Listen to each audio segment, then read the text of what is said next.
More than a dozen armored vehicles, supply trucks, and multiple Russian infantry groups were reported knocked out of action in a short burst of fighting near Pokrovsk, according to Ukrainian sources, as FPV drones and reconnaissance UAVs dominated the airspace. Exact loss figures are still being reviewed, but one fact is already clear. A mechanized push that included tanks, infantry carriers, and added anti-drone protection failed to move past its opening phase. The advance stalled not because of a single lucky strike, but because almost every movement was detected, tracked, and punished from above. What makes this episode stand out is not the damage alone, but the pace. Vehicles were hit before reaching contact. Infantry were targeted while moving, regrouping, or carrying ammunition. Supply routes became exposure zones instead of lifelines. In this environment, even slowing down became a risk, and stopping often meant destruction. This pattern points to a deeper shift on the battlefield. Ukraine did not rely on isolated drone hits or dramatic moments. Instead, aerial surveillance and FPV strikes worked together to control timing, direction, and distance, turning the low sky into a constant filter that decided who could advance and who could not. What unfolded near Pokrovsk suggests more than a failed assault. It signals how traditional attacks are losing effectiveness when every road, tree line, and ruined building is watched from above, and when precision strikes arrive faster than units can adapt. The sequence opens with Russian infantry moving in small groups near the Pokrovsk-Novopavlivka sector, where uneven spacing and broken formation quickly create gaps between soldiers as they attempt to cross open ground and damaged terrain. One soldier drifts farther than intended, stepping away from cover while trying to adjust direction, and that single movement is enough to draw attention from a Ukrainian reconnaissance UAV already circling above the area. The drone does not rush the strike, because its first task is to keep the target in sight, holding altitude and angle while the soldier continues forward without realizing he has been marked. Within moments, an FPV drone is launched toward the fixed position, flying low and fast as the isolated infantryman looks for shelter among trees and debris that no longer block observation from above. The distance closes quickly, and the encounter ends before any regrouping is possible, leaving no time for warning or coordination with nearby troops who are already moving in different directions. Around the same area, other Russian soldiers attempt short relocations, stepping out from ruined buildings or moving between tree lines, and each movement is followed closely by drones that maintain visual contact from the air. Some try to slow down and wait, while others rush forward in the hope of reaching cover, but neither choice changes the outcome once the UAV holds the position and guides the next strike. As one target is hit, nearby motion becomes visible as well, since soldiers instinctively react by running or changing direction, which exposes additional positions to aerial tracking. FPV drones arrive one after another, adjusting course as targets move, and the ground situation shifts rapidly as small infantry elements are removed before they can link up or form a defensive line. The fighting at this stage stays close to the ground, focused on individuals and small groups rather than large formations, and each engagement unfolds within seconds once contact is made. This activity takes place along approaches that lead toward Pokrovsk, an area treated as sensitive because pressure here threatens supply routes and opens further access toward the Dnipropetrovsk region. That context explains why drone crews remain active even against single soldiers, because clearing the edges prevents infantry from stabilizing positions ahead of larger movements. As the sequence continues, attempts to pause inside temporary shelters also fail, since entry points and exits are watched, and any movement inside damaged structures is picked up when a soldier steps out to relocate. Several engagements follow the same rhythm, with detection first, tracking next, and a strike that arrives before nearby troops can respond or even confirm what is happening. The ground picture becomes fragmented, as Russian infantry no longer move as a connected unit, but as scattered figures reacting under pressure, each trying to avoid the next drone overhead.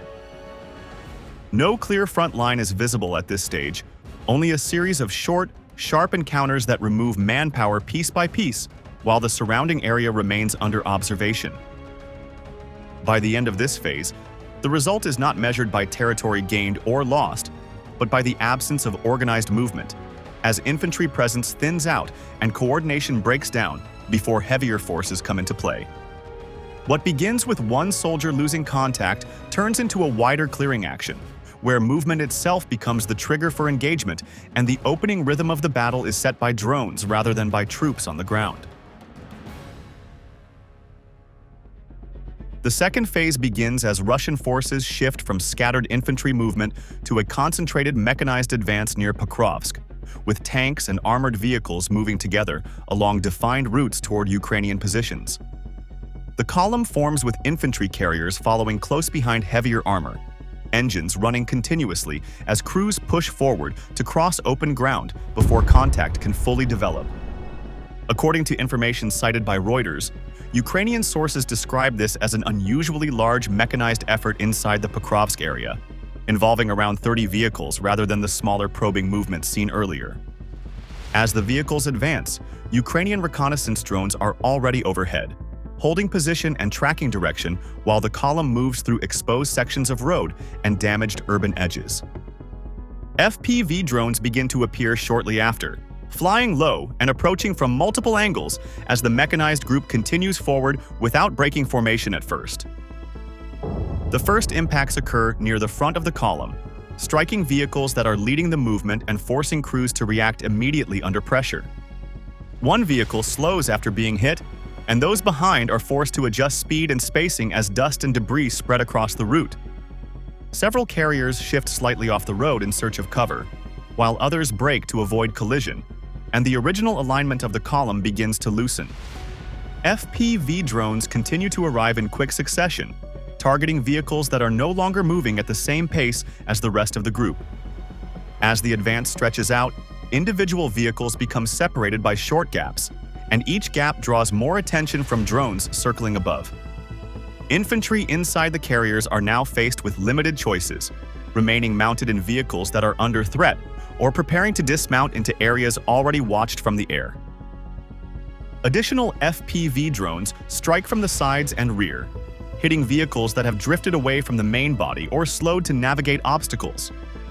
Tanks that were expected to push through are forced to reduce speed as well, since moving ahead alone leaves them exposed while support vehicles struggle behind. The route becomes crowded with damaged equipment, smoke, and debris, which narrows movement options and limits the ability to maneuver or turn around. Drivers focus on steering through blocked sections, while crews scan for threats that cannot be seen directly from inside armored hulls. FPV drones exploit these moments, adjusting flight paths to follow vehicles that attempt to change direction or pull into partial cover. Several carriers come to a halt after taking damage, and nearby vehicles slow down further as crews try to avoid disabled equipment. The mechanized group no longer advances as a single unit, but as separate elements reacting to immediate danger from above. Communication becomes difficult as movement fragments, with vehicles spread unevenly along the approach and no clear path forward. Ukrainian drones maintain pressure throughout this phase, striking targets that hesitate or stop, then shifting quickly to the next visible vehicle. Each new hit adds to congestion along the route, turning the planned advance into a confined space filled with obstacles and limited exits. Infantry dismount in some areas, seeking shelter near vehicles or nearby structures, while drones continue to circle and watch these movements closely. The push loses forward drive as more vehicles are damaged or blocked by those already disabled ahead. Attempts to regroup are constrained by constant drone presence, which tracks any renewed movement along the same routes. The advance ends with vehicles scattered along the approach, some damaged, others stationary, and crews focused on survival rather than progress. The third phase centers on how Ukrainian forces run their drone kill chain during the fighting near Pokrovsk, as reconnaissance UAVs and FPV drones operate in a clear sequence rather than acting alone. The action begins with reconnaissance drones holding steady above the area, watching damaged vehicles, halted columns, and nearby infantry positions without rushing into immediate strikes. These UAVs stay high enough to avoid ground fire, while maintaining visual contact and adjusting position to keep targets inside the camera frame as movement continues below. Once a vehicle or group of soldiers is confirmed, coordinates are fixed and passed on, and the reconnaissance drone remains in place to track changes on the ground. FPV drones are then launched in turns, not as a single wave, but one after another, each one guided toward a specific target already marked from above. As the first FPV closes in, the reconnaissance drone continues to watch, allowing adjustments if the vehicle shifts direction or if infantry move away from the original position. When the first strike lands, the process does not stop, because the UAV overhead immediately checks the result and looks for remaining movement around the impact site. If a vehicle is damaged but still mobile, another FPV is sent in, approaching from a different angle while the reconnaissance drone maintains line of sight. Infantry who dismount after a hit are also tracked, as their movement becomes visible once they leave the vehicle or attempt to regroup nearby. This sequence repeats across multiple targets, with each strike feeding information back into the next action, creating a steady rhythm rather than isolated moments of contact. Ukrainian drone crews operate this process continuously, rotating FPV drones while keeping the same reconnaissance platform on station whenever possible. On the ground, this means Russian vehicles and infantry are rarely surprised by a single drone, but are instead held under observation while follow-up strikes are prepared. As FPV drones arrive in sequence, crews on the ground face repeated pressure, with little time to change position between impacts. Vehicles that attempt to move after an initial hit are tracked again, and infantry who run from one piece of cover to another remain visible during each relocation. The reconnaissance drone plays a key role throughout, as it keeps the area mapped and prevents targets from disappearing between strikes. Smoke, dust, and debris from earlier impacts do not stop the process, because the UAV above can adjust altitude and angle to maintain visibility. As more FPV drones are used, the space around the halted advance becomes increasingly controlled, with movement below reacting to threats that arrive in a predictable but relentless order. This system removes guesswork from the fight, since detection comes first, confirmation follows, and strikes are launched only after targets are locked in place. The result on the ground is a loss of initiative, as vehicles and infantry are forced to react to drones rather than pushing forward or reorganizing. Even when numbers remain on paper, the ability to act freely disappears once the kill chain stays active over the same area.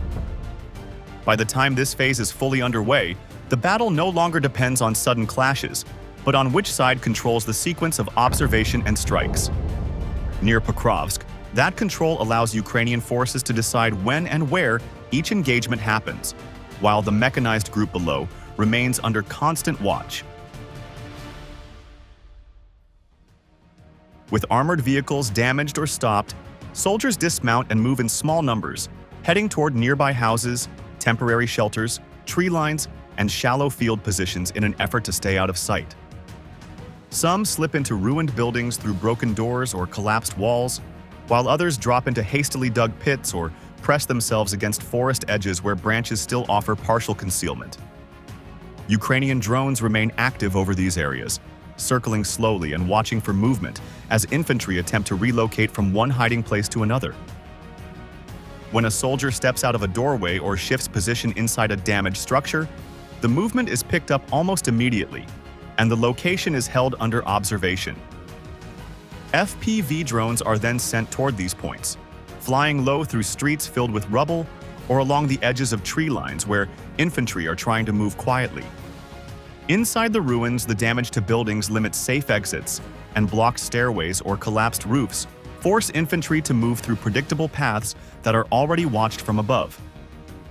What was once considered shelter now works against them, because damaged walls and open ceilings allow drones to look directly into spaces that no longer provide full protection.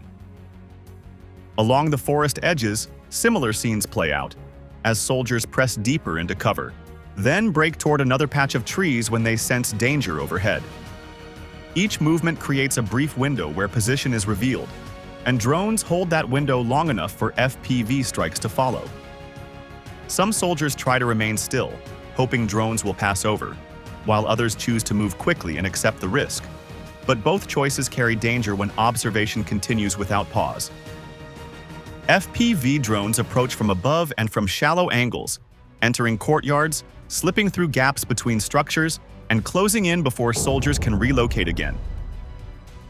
As each strike lands, nearby infantry react by running or changing direction, which reveals additional positions and draws further attention from drones already in the area. The ground situation becomes fragmented, with no clear line and no stable pocket where troops can pause long enough to recover coordination. What stands out during this phase is how rapidly pressure builds once infantry lose the protection of vehicles, because every choice must be made under constant observation. Some groups manage short withdrawals, but even those movements are tracked until they reach the edge of drone coverage or disappear into deeper terrain. Others are forced to abandon planned routes when FPV drones arrive, pushing them into unfamiliar ground where cover is thinner and escape paths are limited. As the fighting continues, the number of active infantry in the area drops, not through a single clash, but through repeated engagements that remove soldiers one by one. By this stage, the battle is no longer about holding ground, but about surviving long enough to exit the watched zone. The pressure does not come from a sudden assault, but from sustained pursuit that follows infantry through every type of shelter they attempt to use. What remains is a battlefield where concealment is fragile, movement is costly, and even brief exposure can bring immediate consequences under the low sky around Pokrovsk. The fifth phase shows how drone pressure shifts from striking vehicles to breaking the ability of Russian forces to reorganize, as FPV attacks follow soldiers along supply paths and retreat routes near Pokrovsk. After the mechanized push collapses, small groups of infantry attempt to restore order by moving ammunition forward, guiding wounded comrades back, or crossing open ground to link with other elements. These movements take place along narrow paths, damaged streets, and exposed gaps between buildings, and Ukrainian reconnaissance drones keep these routes under watch as soon as motion appears. When soldiers carry boxes of ammunition by hand or move in pairs toward a fallback position, the activity is spotted quickly, and FPV drones are launched toward those points before the group can complete the transfer. Several engagements unfold in this way, with FPV strikes landing on men who are not advancing or attacking, but simply trying to keep their units supplied or alive. As a result, attempts to regroup stall because the loss of a few key runners or carriers interrupts the flow of ammunition and forces others to stop and hide. The pressure continues as retreating soldiers try to cross short open sections between shelters, and drones follow closely, closing distance before the group can reach the next piece of cover. Unmanned ground vehicles carrying ammunition are tracked along predictable paths, and once detected, FPV drones dive in to hit the load, often triggering secondary explosions that leave the route unusable. Artillery placed inside dugouts or covered with camouflage is found in a similar way, as reconnaissance drones scan for disturbed earth, entry points, or heat traces that reveal the position. FPV drones then fly directly into these shelters, reaching guns that are no longer firing but still critical for support and defense. With each such hit, the ability to provide covering fire or resupply nearby infantry weakens, and the remaining troops are left without the support they expected. Soft vehicles play a key role in this stage because trucks and civilian vehicles taken for military use attempt to move fuel, food, and ammunition toward the front. These vehicles travel along roads already watched by drones, and several are struck while still on the move before they reach unloading points or protected areas. Some drivers try to stop under trees or near damaged buildings, but the movement itself draws attention, and FPV drones approach before cargo can be dispersed. When these vehicles are hit, the damage is not always dramatic, but the effect spreads, since fuel does not arrive, ammunition runs low, and relief units are delayed. The loss of these soft targets does not show as a single battlefield explosion, but it slowly empties positions and forces remaining soldiers to conserve resources. As supply routes fail, coordination breaks down further, and small groups are left isolated without clear orders or the means to continue fighting. By this point, the battlefield is defined by absence rather than presence, as fewer movements appear and fewer attempts are made to re-enter the area. Ukrainian drones continue to patrol the same zones, striking any renewed effort to move men or equipment forward. This control is reinforced by sustained drone availability, supported by plans to acquire millions of FPV units, which allows pressure to remain constant rather than temporary. If Pokrovsk is a gateway in this campaign, then the fighting around it delivers a blunt and uncomfortable message. What happened here shows how quickly a traditional push can lose meaning once the low sky is controlled and every movement is watched. Armored columns created the image of strength at the start, yet that image faded once drones dictated speed, direction, and timing. Step by step, the battle shifted away from direct clashes and toward control of movement, where UAVs and FPV drones decided who could advance and who had to stop. This was not about one dramatic hit, but about a steady process that removed options until the push collapsed on its own. It points to an effort to turn the drone kill chain into a daily routine rather than a special tactic. The open question ahead is how Russia responds to that pressure. Electronic warfare, bad weather, and dispersion may slow the damage, but it is unclear whether they can truly break the cycle. At the same time, Ukraine faces its own test.